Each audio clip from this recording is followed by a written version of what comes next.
Shall we read together the first 13 verses of Psalm 40? Psalm 40, verses 1 through 13.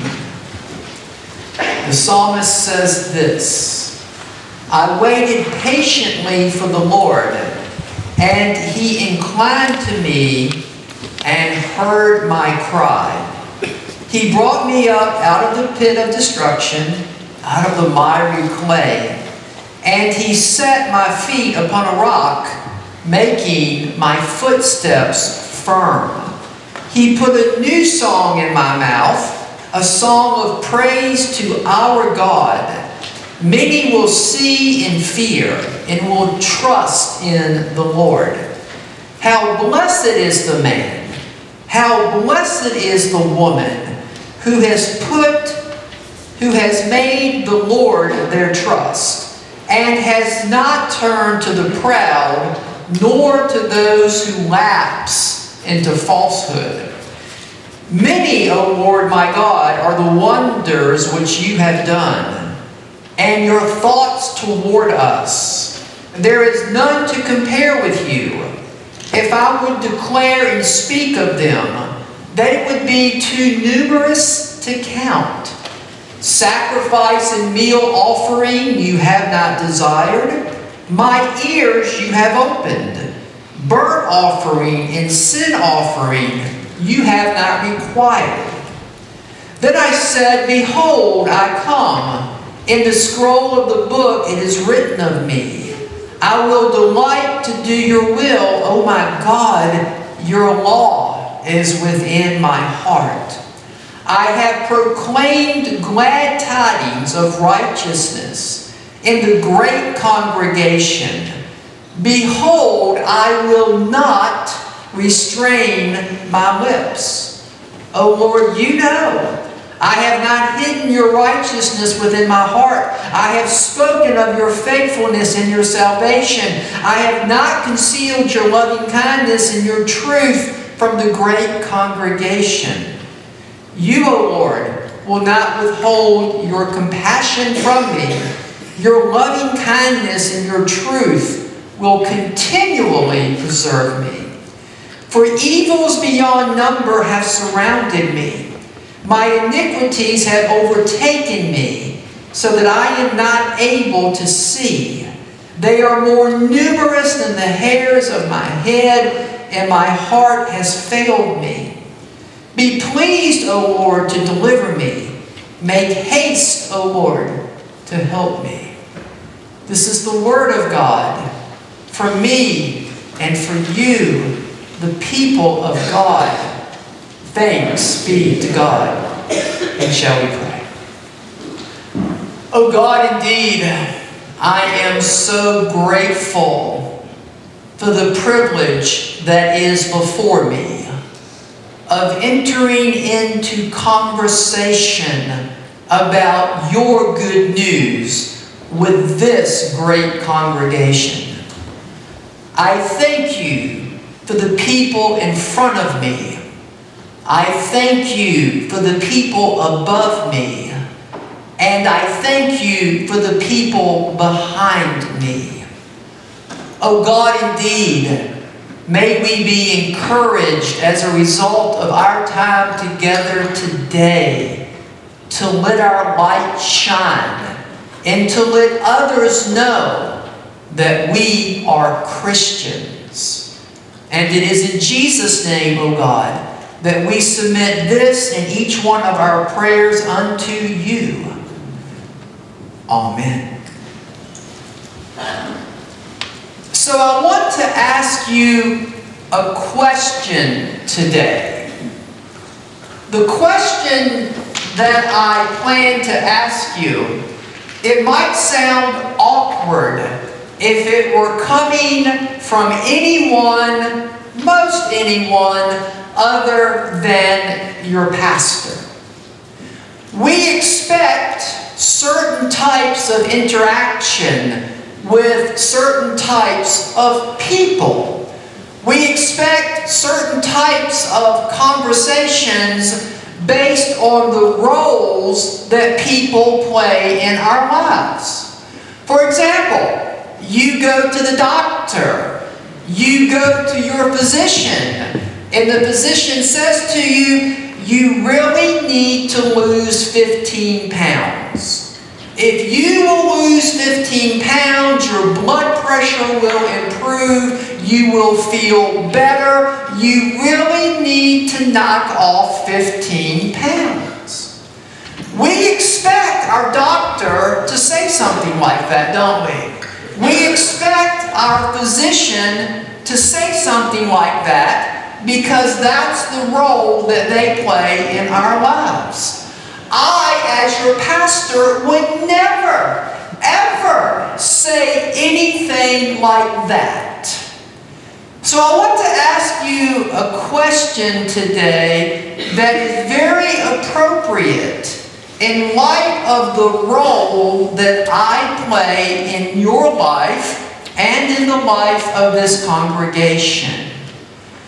Do other people know that you are a Christian?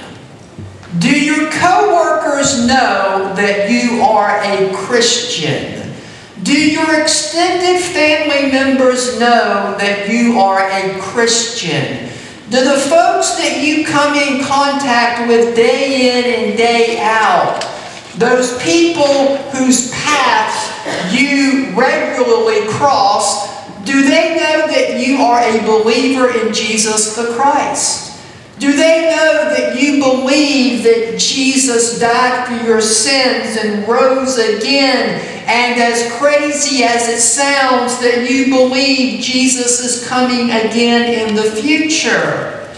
Do they know that you seek to turn the other cheek when you're slapped on one of your cheeks? Do they know that you seek to love your neighbor as yourself? Do other people know specifically about your Christian identity? I'm not asking you if other people know that you're nice. I assume that they do. I'm not even asking if other people know that you have a generic belief in God. No. I'm pushing you further than that. And I'm asking you, do other folks know that you are specifically and explicitly a follower of Jesus? It is important. It is imperative that other people know our Christian identity. Psalm 40 is a pot of gold, I've discovered last week. Psalm 40 contains much rich material. Before I get to the main point of the sermon from Psalm 40, let's just listen around a little bit, if we may. Notice what the psalmist says, or hear again what the psalmist says in the opening verses. He says, I waited patiently for the Lord, and the Lord inclined to me and heard my cry. Isn't it magnificent? God brought me up out of the pit of destruction and out of the miry clay, and He set my feet upon a rock, making my footsteps firm. So the psalmist here is remembering a difficult time in his life that God brought him through. If you go to the end of the psalm, you're going to see that he's in another difficult time and he asks for God's help. But at the beginning of the psalm, he remembers this previous occasion when he waited patiently for the Lord and the Lord brought him up out of the pit of destruction. Verse 3, when this happened previously, God put a new song in my mouth, a song of praise to our God. Many will see and fear and will trust in the Lord. And then the psalmist offers a beatitude. How blessed is the man, how blessed is the woman who has made the Lord his or her trust. and has not turned to the proud, nor to those who lapse into falsehood. It's a bit of a risk that we people of faith take, that we believe in something strongly that we cannot prove, that we believe in the existence of God.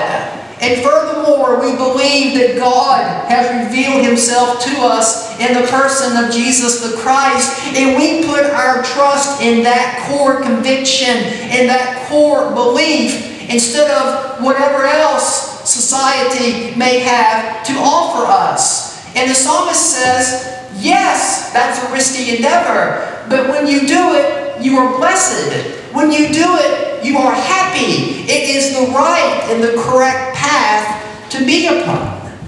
Now, amidst this pot of gold, I think the cream of the crop is verses 9 and 10. Listen here again. The psalmist, after experiencing God's salvation, says in verse 10, I have not hidden your righteousness within my heart. I have spoken of your faithfulness and your salvation. I have not concealed your loving kindness and your truth from the great congregation. When I read this in the initial phases of preparation last week, this is what really grabbed me. So much good stuff in Psalm 40, but this really grabbed me. The psalmist says, I've not hidden your righteousness in my heart. No, I've spoken of your faithfulness and your salvation. I have not concealed your loving kindness and your truth from the great congregation. And I could not help but to think of what is traditionally a children's song, This Little Light of Mine. It was just ringing in my ears and in my head. This little light of mine, I'm going to let it shine. This little light of mine, I'm going to let it shine. Hide it under a bushel? No, I'm going to let it shine. Won't let Satan it out. I'm going to let it shine. And that's what the psalmist is doing here. These are beautiful vocal expressions, exclamations of faith. He is letting his light shine via the use of his voice. And he says he's in the midst of the great congregation. Maybe that is a worshiping community similar to us today. Maybe it's speaking of some other national political setting. We're not exactly sure, but he is surrounded by people. And he says, oh God, because of what you did for me when you grabbed me out of destruction, and you set my feet on solid ground, and you put a new song in my heart. He says, I've not hidden your righteousness. I've not hidden what you've done, but rather I have spoken. I have been vocal about what you have done in my life. I have spoken of your faithfulness. I have spoken of your salvation. I have not concealed your loving kindness and your truth from the great congregation. I went to high school with Mark Meinberger. Mark was one of these persons in life, not just in high school, but he was one of these persons that had the ability to attract a variety of people. He was able to attract the popular kids. He was able to attract the less popular kids. He was kind and friendly to the athletes as well as whoever else and whatever role they played in the school. There was a group of guys that I used to play basketball with, and Mark was a part of that group. And I will never forget this, I don't think. He invited us all over to his house. I don't know, one Friday night, one Saturday night. This interesting hodgepodge of people who were in different friend groups. But he was able to transcend them all, and he invited us all over to his house. There were some folks at Mark's house that night that I knew because they were a part of my friend group. But then there were other folks at Mark's house that night that I did not know. And he gathered us together in his living room. And he stood up in the midst of this cross-section of teenagers. And he said, "You all are my friends. And I want you to know that I am a Christian." A high school kid had the foresight and the discernment and the maturity to do that. He gathered us all together and he said, "I want you to know that I am a Christian." And I didn't know that before. I knew Mark was a really nice guy. I knew that he was friendly to me and to others. I knew that he had a good reputation. I knew that he was well received. But I didn't know, nor did I care at that time, what his religious convictions were. But he wanted to share that with his neighbor. So much so that that was the point of the gathering that night. Last Sunday's worship service, I thought, had everything. You know, Easter Sunday may not top what happened in this meeting house last Sunday. It was truly a mountaintop experience. It appears from the reactions of many people that you were moved, as I was, as Anita was, that you were moved, as Josh was, no doubt, by our deacon ordination process. I am so grateful to my friend Chris Slacta, who took that picture that I posted on Facebook of all of us gathered around this sanctuary, laying hands on one another, ultimately having hands laid on Josh himself, representing the Holy Spirit of God coming upon Josh for the task of deacon. It was inclusive. It was indeed moving. And then, to our delight and to our surprise, Dipsy and Stuart came forward and they made professions of faith. I watched these two youngins come down this aisle, and I'm so spiritual, your pastor's so spiritual, you know what I thought? I thought they're going to the bathroom. That's what I thought. I thought they just can't wait. And so they came down this aisle, and I was expecting them to break right for this door here, but they didn't. They broke left. And they came right to me. I put my hand out, and Stuart took it, and she said to me as clear as day, she said, "We want to be baptized." And then later, I asked both Stuart and Dipsy, "Have you accepted Jesus the Christ as your Lord and as your Savior?" I don't know exactly how young kids understand that question, but they understood something. Clearly, they understood enough. And for both of them, it was an enthusiastic, it was a brave, it was a bold declaration of faith when they said yes. No one, from the front pew to the highest pew in that balcony, had any problems hearing both of them say yes. What we do is important. There's no doubt, there's no question. We need to love our neighbor as ourselves. As hard as it is, we need to turn the other cheek. As challenging as it is, we need to pray for those who persecute us, for those who would do us harm. It's very important what we do as Christians. Hear me say that. And it's equally important, church, that people know that we are Christians.